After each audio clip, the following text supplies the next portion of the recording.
We have with us tonight, as we have the two previous weeks, two of the leading scholars in Judaism and Islam in the country. It is an honor to be sitting up here with Dr. Ingrid Mattson, who is the immediate past president of the Islamic Society of North America.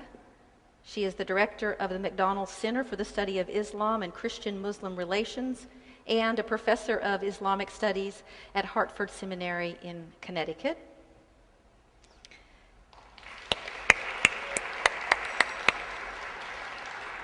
And we also have with us Rabbi Bert Batowski, who is the Appleman Professor of Midrash and Interreligious Studies and the director of the Louis Finkelstein Institute for Religious and Social Studies at the Jewish Theological Seminary. He is also, along with Catherine Reckless, one of the co-directors of the entire program.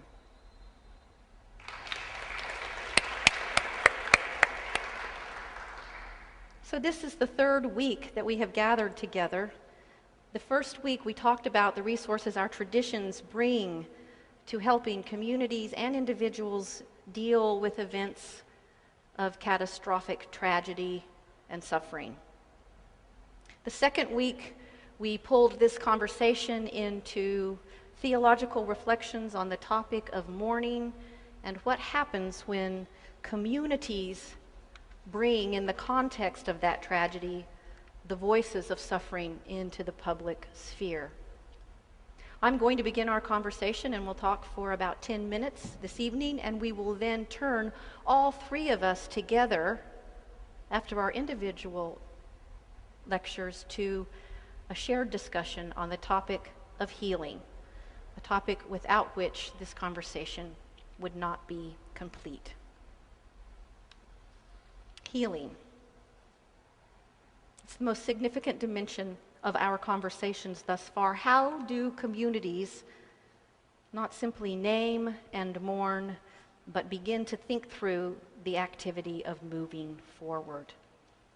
To quickly step back and reframe some of the central points of the earlier discussions, particularly in my comments out of the Christian tradition, the point was made in the initial conversation that trauma is something that when we reflect on where it lives in communities and in individuals, that it lives as much unconsciously in our bodies and circulates through our imaginations at levels that we are not even aware, as much as it does float around on the surface of what we know. In fact, this is one of the biggest challenges of dealing with events of traumatic violence, that they circulate in our world in such a way that we can be pulled into a repetition of the events of violence until somehow they get named and pulled into conscious life as something that we, in fact, have a conscious relationship to.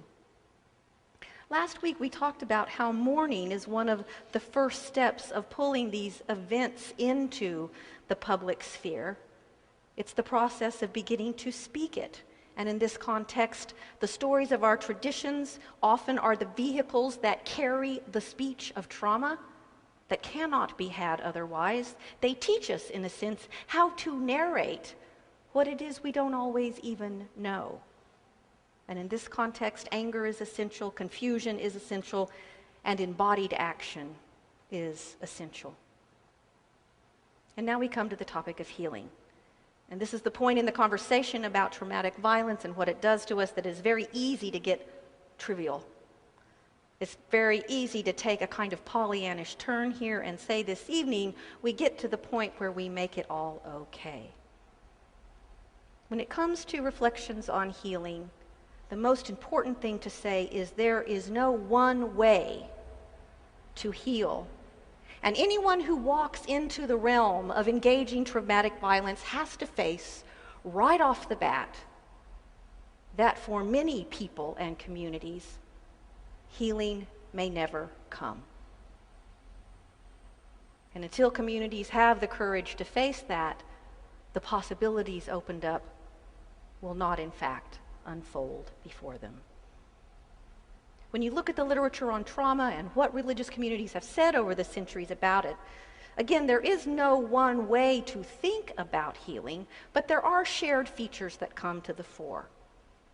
pertinent to our conversations here, as we have been talking about these stories, these events that the retelling haunts our unconscious lives, one of the first dimensions of healing is the process of pulling the event out of the dark recesses of our collective life, simply pulling it out, simply putting it on the table, so that it becomes something that as a community of faith we engage.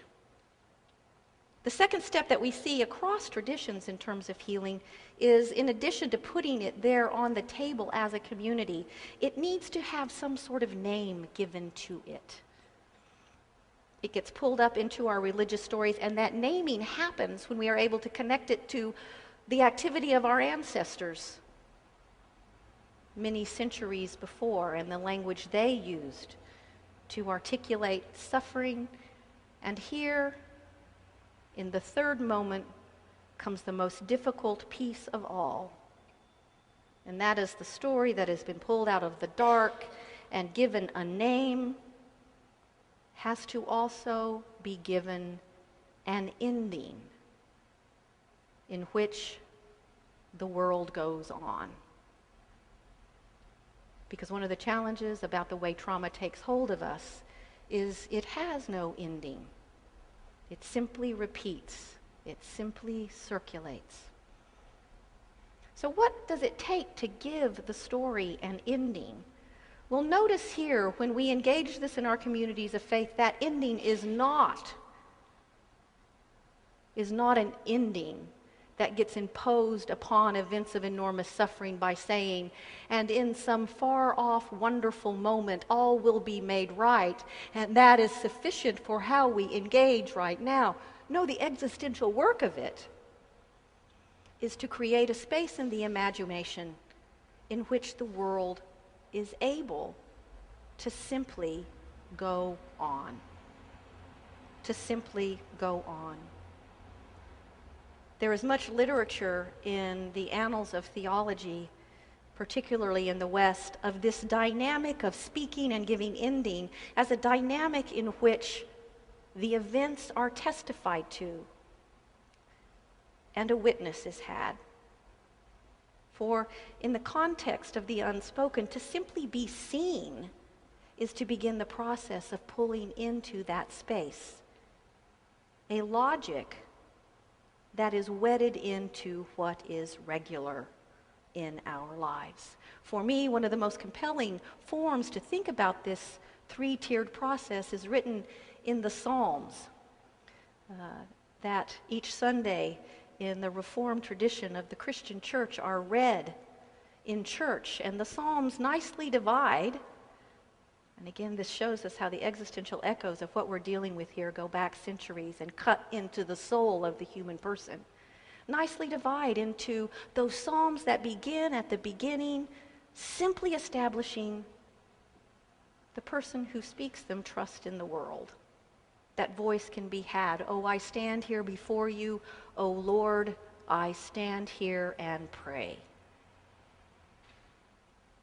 No brilliant claim to righteousness. I stand here and pray. And then the Psalms move on in the middle text to a period of lamentation. I spoke last week about lamentation having a serious dimension to it, which includes intense, righteous, and often uncontrolled poetic discourse that holds within it rage.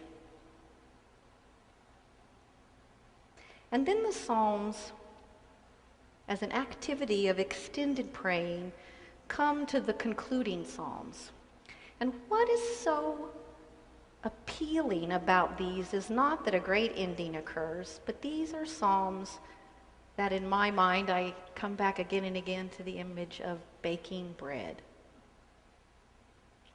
These are the Psalms where, standing before God, who has in a sense been the witness, who has heard the testimony of, as John Calvin said, all parts of our souls, even those which cannot be spoken,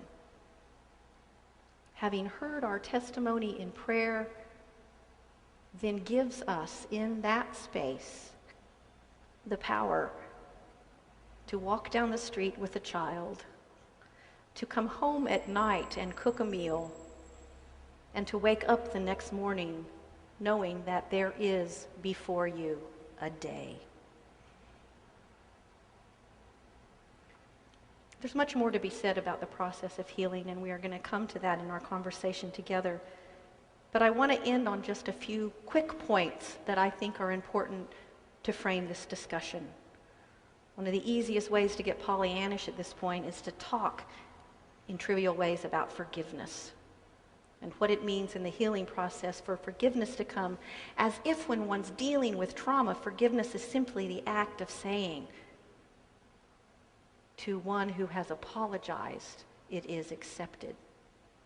In the literature on trauma, it's very clear that forgiveness happens when that catastrophe quite literally lets go of its claim upon your life. And in that regard, it's not something we can simply dream up and impose, but it has to come out of a context in which some sense of the capacity of the world to hold beauty has truly taken hold.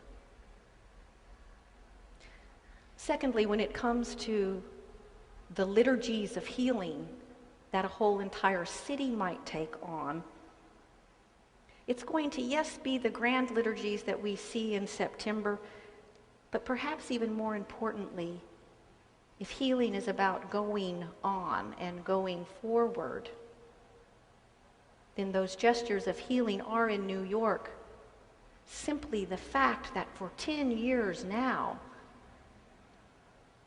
we have woken up in the morning, the trains have moved, food has been shared, we have shared breath together. This is the new story. It happens in the interstices between our bodies. It happens on the subway. It happens in spaces unknown and unconscious. And when those liturgies of urban space are enacted, the possibilities, I think, are enormous. I want to end with a story that in many ways is my version of the baking bread story. It's a version much smaller than what we deal with when we reflect on the events of 9/11. This is a story about my daughter, who is now 15. When she was 2, we were walking across the green in New Haven on what was called Founders Day, and her and her friend in May had sprinted out in front of me under the trees, going to catch some balloons that were on the corner. And just as she came up next to a large cannon, which was there to symbolize the victories and the sacrifices of our military, the cannon, although it was a blank, went off with the full sound and the shock waves of that across the green. I saw my daughter quite literally just drop. You could see in a 2-year-old body the collapse. The building that is Karis fell and imploded in a moment. The coherence that had held was not there. I picked her up. I began thinking about the letters and the phone calls I would write to the city of New Haven. But I went home, and over the course of the next 3 weeks, I tried talking to her about this. I tried thinking about ways to go back to the green. I had many images of what this healing should consist of. But at the end of the day, it was that moment at night as we fell asleep, simply laying her on my chest, and quite literally our breathing together, that began to recalibrate that nervous system in such a way that meaning could hold. Breathing together in this space, in our religious communities, it's a mighty challenge. We've been doing it And how we will do it in September, I think, will say a lot about the richness of our traditions to engage this even more consciously. Thank you.